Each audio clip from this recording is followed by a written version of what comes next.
Hello दोस्तों, welcome to decency.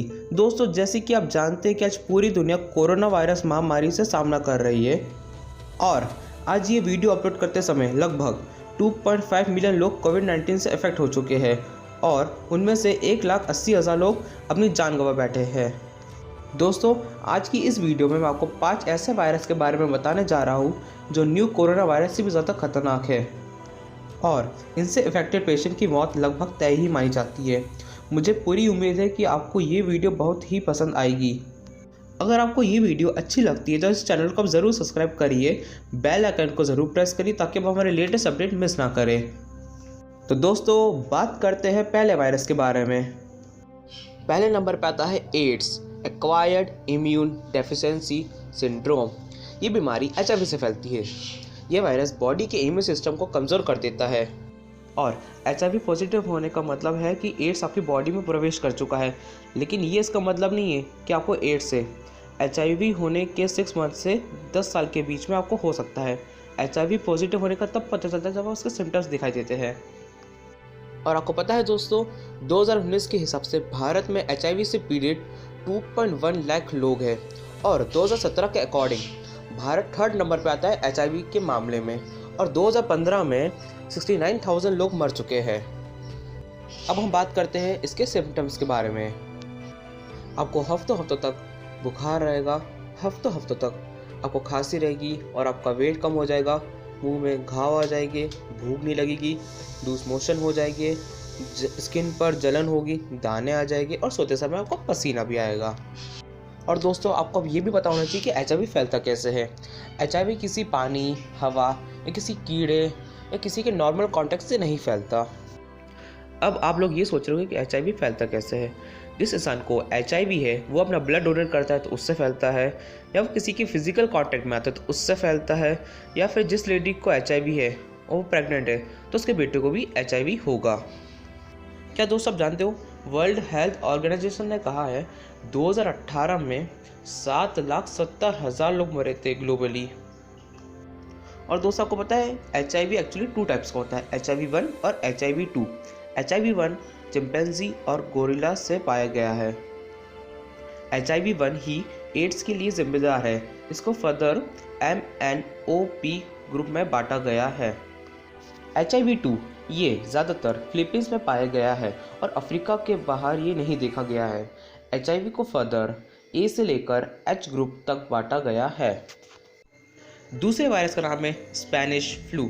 ये 1918 से 1920 तक बहुत बड़ी महामारी थी जिसने 5 करोड़ लोगों की जान ली थी और उसका दूसरा नाम है इन्फ्लुएंजा पैंडेमिक। 1918 में इन्फ्लुएंजा वायरस के कारण ये फैला था। इस वायरस ने 1/3 पॉपुलेशन को इफेक्ट किया था और कम से कम 50 मिलियन लोगों की डेथ हुई थी। कुछ साइंटिस्ट ये भी कहते हैं कि यह आंकड़ा और भी था और इसकी मोर्टेलिटी रेट सबसे ज़्यादा हाई थी और ये वायरस नौजवानों को ज़्यादा अफेक्ट किया करता था। ये वायरस जनवरी 1918 से 1920 तक फैला था। इस वायरस का फैलने का कारण H1N1 इन्फ्लुएंजा वायरस है। और दोस्तों, आपको पता है H1N1 ये वही वायरस है जिसने स्वाइन फ्लू भी करवाया था, बट इसे थोड़ा सा डिफरेंट है और इसके ओरिजिन को लेकर आज भी काफ़ी ज़्यादा कंट्रोवर्सी भी चल रही है। लेकिन दोस्तों, कुछ साइंटिस्ट ये भी कहते हैं कि अमेरिका के मिड वेस्ट से किसी फार्म से आया है। उस वक्त 1914 से 1918 तक वर्ल्ड वॉर 1 चल रहा था और USA की एंट्री 1917 में हुई थी। और ऐसा भी माना जाता है जो US सोल्जर लेट 1917 में यूरोप भेजे गए थे, उन्हीं के थ्रू ये वायरस फैला था। HIV-1 ही एड्स के लिए जिम्मेदार है। इसको फर्दर MNOP ग्रुप में बांटा गया है। 1918 में इस वायरस की 2 वेव महसूस की गई। जो पहली वेव थी वो स्प्रिंग के मौसम में आई थी और ये काफ़ी नॉर्मल थी। इसके सिम्टम्स वैसे ही थे जैसे बाकी टिपिकल फ्लू के होते हैं। इसमें आपको फीवर आता है और आप कुछ ही दिन में फिर रिकवर भी हो जाते हैं। और दोस्तों, आप भी जानते हैं कि पहली वेव के दौरान जितनी भी डेथ हुई थी वो काफ़ी कम रिकॉर्ड की गई थी और जो दूसरी वेव थी वो बहुत ज़्यादा कंटेजियस थी। ये वेव उसी साल आई थी जिस साल पहली वेव आई थी। मानो ही कि उसका बदला लेने आई थी ये।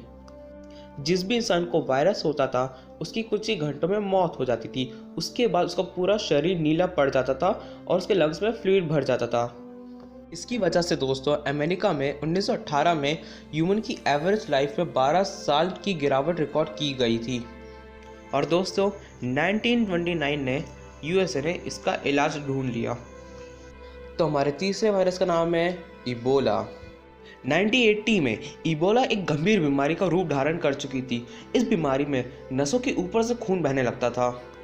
इस बीमारी में 90% पेशेंट की मौत हो जाती थी। ये वायरस पहली बार इबोला रिवर के पास देखा गया था, इसलिए इसका नाम इबोला पड़ गया। और ये virus direct human to human transmit होता था। और दोस्तों ये वायरस बॉडी में ब्लड, पसीना या ब्रीथ के रास्ते से अंदर जाता है। इसके सिम्टम्स है टाइफाइड, कोलेरा, फीवर और मसल में पेन होता है। और मैंने आपको पहले ही बताया था कि इस वायरस में नसों से बाहर खून आने लगता है और ये पहली बार अफ्रीका में पाया गया है। इबोला के मरीज़ की 50% से 80% मौत रिकॉर्ड की गई है। इस रोग में रोगी की स्किन जलने लगती है, यहाँ तक कि हाथ पैरों से लेकर पूरा शरीर गल जाता है। कैन यू इमेजिन गाइस, कितनी दर्दनाक मौत होती है। जिस भी इंसान को इबोला वायरस होता है हमें उनसे दूरी बनाए रखनी चाहिए। और साइंटिस्ट अभी तक नहीं ढूंढ पाए कि इसका इलाज क्या है, लेकिन दोस्तों साइंटिस्ट अभी भी इसका इलाज ढूंढ रहे हैं। इबोला वायरस का एवरेज मोर्टेलिटी रेट 50% माना गया है, जिसका वेरिएशन अलग अलग जगह पर 25% से 90% तक भी हो सकता है। इस बीमारी ने सबसे ज़्यादा तबाही वेस्टर्न अफ्रीका में मचाई थी। साइंटिस्ट की माने तो ये वायरस कैमल और बैट से आया है इंसानों में। तो आइए दोस्तों अब हमारे फोर्थ वाले वायरस के बारे में बात करते हैं, जिसका नाम है मर्स। इस वायरस का फुल फॉर्म है middle east respiratory syndrome corona virus. ये भी एक कोरोना वायरस फैमिली का ही है। और दोस्तों ये वायरस कंटेंजियस है और ये ह्यूमन टू ह्यूमन ट्रांसमिट भी होता रहता है। इसके सिंड्रोम हैं बुखार आना, किडनी डैमेज होना और निमोनिया। मर्स COV एक जानलेवा बीमारी है और पहली बार सऊदी अरेबिया में पाई गई थी। इसकी चपेट में 10 में से 4 पेशेंट की मौत हुई है। यह वायरस सऊदी अरेबिया में सितंबर 2012 में पाया गया था। मर्स वायरस किसी भी उम्र के व्यक्ति को अपनी चपेट में ले सकता है। जिन लोगों को ये वायरस होता है उनके पास जाकर भी हमको वायरस हो सकता है। ये बहुत कुछ एक न्यू कोरोना वायरस की तरह है। मर्स वायरस के लिए कुछ डिसीज़ कंट्रोल और कुछ सेंटर बनाए गए थे जहाँ पे उन पेशेंट को रखा जाता था जो इससे पीड़ित थे, ताकि वो किसी से मिले ना और वो फैले ना ज़्यादा वायरस। इस वायरस में आपको बुखार भी आ जाता है, खांसी भी आने लगती है और आपके अंदर कफ भी आने लगता है और आपको सांस लेने में तकलीफ भी होने लगती है। यहाँ तक कि दोस्तों कुछ पेशेंट्स को तो बुखार भी आने लगता है, चक्कर भी आने लगती है और उल्टियाँ भी आने लगती है। ये बहुत कुछ न्यू कोरोना वायरस की तरह है। हाइड्रोक्सीक्लोरोक्विन नाम की दवा मर्स वायरस में काफ़ी कारगर साबित हुई है और 2019 नवंबर में 2494 केसेस कंफर्म हो चुके थे, जिसमें से 858 पेशेंट्स अपने हाथ से जान दे बैठे थे।